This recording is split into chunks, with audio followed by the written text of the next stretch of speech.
Շնորհակալություն ազգային ժողովի մեծարգո նախագահ, հարգելի գործընկերներ, ընդհանրապես բարեփոխումներ կատարելուց ամենակարևոր սկզբունքներից մեկը ամենայն դեպս իշխանության մեջ ողջամտության շրջանակներում մնալն է։ Մենք չենք կարող ողջամտությունից դուրս մեր մտքում ինչ որ սցենարներ մշակենք, մտածենք եւ այդ սցենարների շրջանակներում բարեփոխում կատարենք։ Բարեփոխումը կատարվում է հնարավորինս հիմնավորված, հնարավորինս փորձի վրա եւ մենք այդպիսի փորձ չենք ունեցել, ես չգիտեմ ինչպես նշվեց ձեր փորձը որտեղից է, դրա համար դրա կարգավորման վերաբերյալ որևէ կետ չենք նշել։ Ինչ վերաբերում է քաղաքացիական անձին, ես սարմանում եմ ընդդիմության կողմից այս հարցի բարձրացումը, որտեղ ընդդիմադիր այս քաղաքական ուժը գոնե 3 քաղաքացիական պաշտպանության նախարար է տեսել. Վազգեն Սարգսյան, Սերժ Սարգսյան եւ Վիգեն Սարգսյան։ Ձեզնից որևէ մեկը, ես չեմ տեսել հրապարակային խնդիր բարձրացնի, որ պաշտպանության նախարարը քաղաքացիական անձ է եւ հրամաններ է տալիս եւ հրամաններ է ստորագրում եւ բազմաթիվ ֆունկցիաներ է կատարում։ Այսինքն դուք ձեր փորձից ելնելով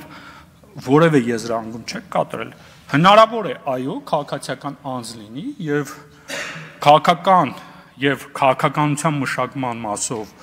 կատարի որոշումներ եւ դրանք արդյունավետ լինեն։ Մենք այդտեղ որևէ խնդիր չենք տեսնում։ Անվտանգության բարեփոխումների վերաբերյալ համապարփակ ծրագրի վերաբերյալ անկեղծ ասած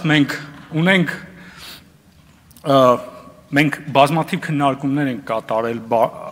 անվտանգության վերաբերյալ բարեփոխումների, բայց դժվար է դրանք հրապարակել։ Մենք չենք կարող անվտանգության բարեփոխումների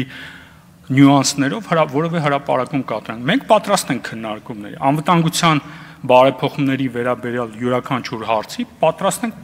պատասխանելու։ Դուք ունենք այդպիսի լիազորություններ, քննարկումներ կազմակերպելու եւ մենք էլ մեր հերթին պատրաստ ենք այդպիսի քննարկումներին մասնակցություն ունենալու։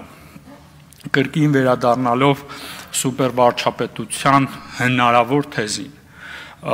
կարծում եմ, որ համաշխարհային փորձը եւս ցույց է տվել։ Նայեք արևմտյան մի շարք երկրների, թե ինչքան լիազորություններ ունեն, նույնիսկ վարչապետերը, չեմ ասում նախագահները, վարչապետերը եւ լուծումը մարդկությունը հենց այստեղ է գտել խնդրի, հա, գործադիրի բնականաբար բոլոր երկրներում այդ գրեթե գործադիրը մեծ լիազորություններ է ունենում, գործադիրի ղեկավարը մեծ լիազորություններ է ունենում եւ հնարավորինս շատ ինստիտուտներ են լինում գործադիրի ղեկավարի ներքո աշխատող։ Դրա լուծումը, ինչպես նշել եմ, դրանք ընտրություններն են, ազատ արդար ընտրությունները եւ ընդդիմությունը ունի հնարավորություն բոլոր այս թեզերին մարտահրավեր նետելու եւ հաջորդ ընտրություններին այս հարցերը բարձրացնելու եւ ընտրություններին մասնակցելով փորձի փոփոխություններ մտցնել։ Եվ ես կարծում եմ, որ ընդդիմությունը լինելով նախկինում իշխանություն, մի հատ մեծ բաց թողում ասեմ, թե ինչ ասեմ, այդպեսի բան կա, դուք ունեցել եք պատասխանատվություն։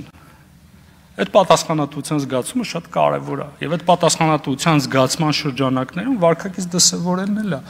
շատ կարևոր։ Երբ որ օրինակ մեր հանդեպ պահանջաներկայացում բանակցային թուղթ հրապարակելու, այսինքն դուք եղել եք էլ այդ բանակցություններում։ Դուք այդպիսի բան արել եք։ Ավարտեք։ Շնորհակալություն։